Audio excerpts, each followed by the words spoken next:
Halo, salam sehat untuk kita semua. Saya Dr. Windy, dokter spesialis anak, memenuhi janji saya yang kemarin, yaitu ingin menyampaikan mitos-mitos apa seputar MPASI.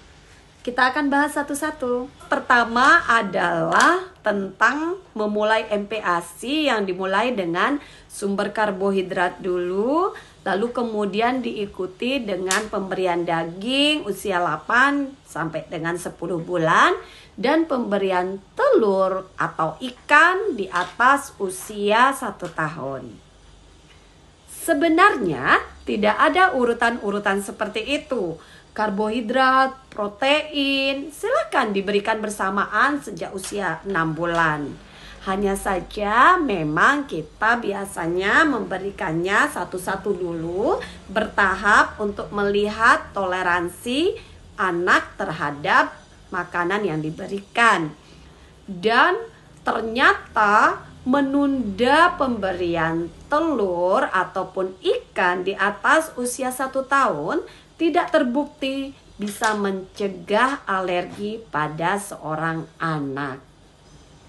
Pernahkah ibu-ibu atau para orang tua mendengar bahwa jangan memberikan hati pada anak karena itu banyak mengandung racun? Kenyataannya hati itu mengandung banyak zat besi. Jadi boleh diberikan kepada buah hati kita. Lalu ada juga yang menyampaikan bahwa kasih dulu sayur sehingga nanti bayinya akan mengenal rasa pahit, jadi mampu menerima semua makanan. Sebenarnya mau sayur, mau itu buah bisa diberikan bersamaan.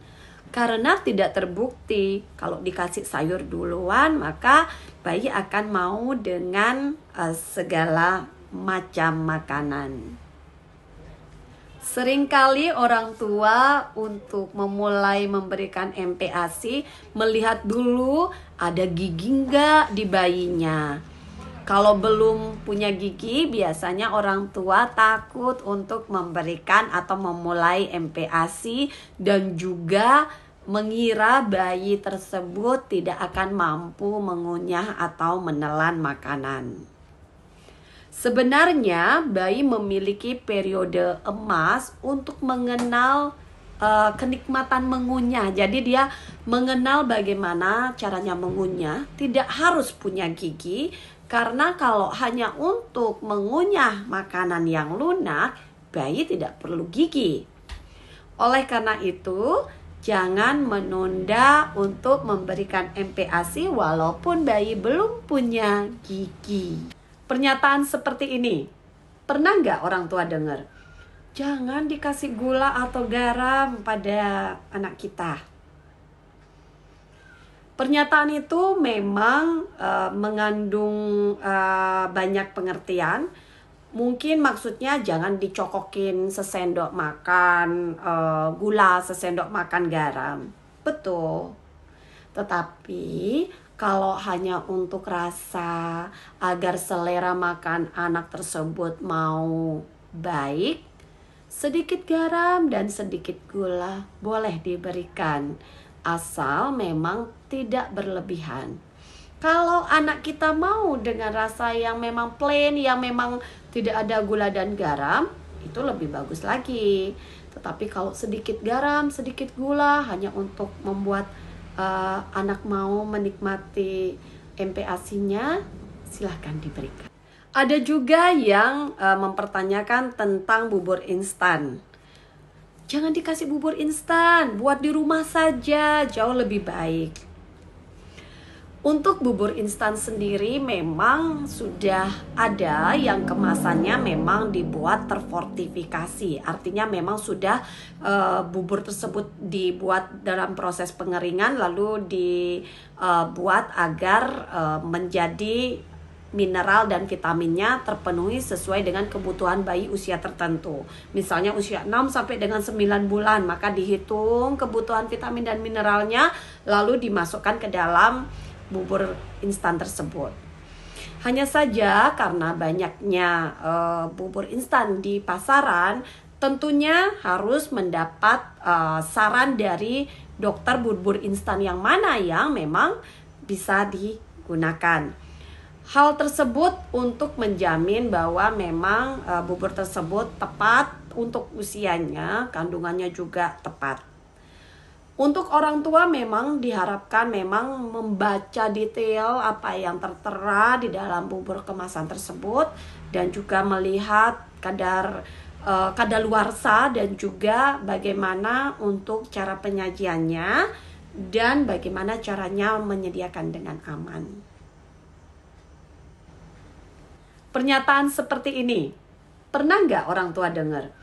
Jangan dikasih gula atau garam pada anak kita. Pernyataan itu memang mengandung banyak pengertian. Mungkin maksudnya jangan dicokokin sesendok makan gula, sesendok makan garam. Betul.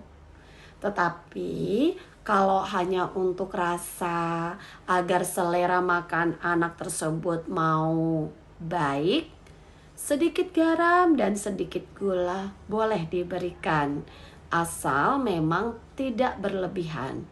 Kalau anak kita mau dengan rasa yang memang plain, yang memang tidak ada gula dan garam, itu lebih bagus lagi. Tetapi kalau sedikit garam, sedikit gula hanya untuk membuat anak mau menikmati MPASI-nya, silahkan diberikan. Ada juga yang mempertanyakan tentang bubur instan. Jangan dikasih bubur instan, buat di rumah saja, jauh lebih baik. Untuk bubur instan sendiri memang sudah ada yang kemasannya memang dibuat terfortifikasi. Artinya memang sudah bubur tersebut dibuat dalam proses pengeringan lalu dibuat agar menjadi mineral dan vitaminnya terpenuhi sesuai dengan kebutuhan bayi usia tertentu. Misalnya usia 6 sampai dengan 9 bulan, maka dihitung kebutuhan vitamin dan mineralnya lalu dimasukkan ke dalam bubur instan tersebut. Hanya saja karena banyaknya bubur instan di pasaran, tentunya harus mendapat saran dari dokter bubur instan yang mana yang memang bisa digunakan.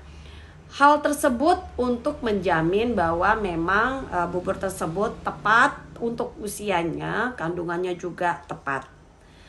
Untuk orang tua memang diharapkan memang membaca detail apa yang tertera di dalam bubur kemasan tersebut dan juga melihat kadaluarsa dan juga bagaimana untuk cara penyajiannya dan bagaimana caranya menyediakan dengan aman.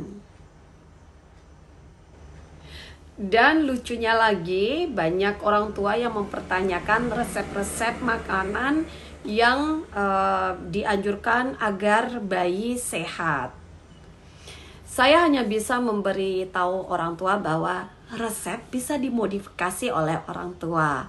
Yang penting sebenarnya makanan apa yang biasanya disediakan di rumah, makanan keluarga itu bisa diberikan untuk anak tersebut.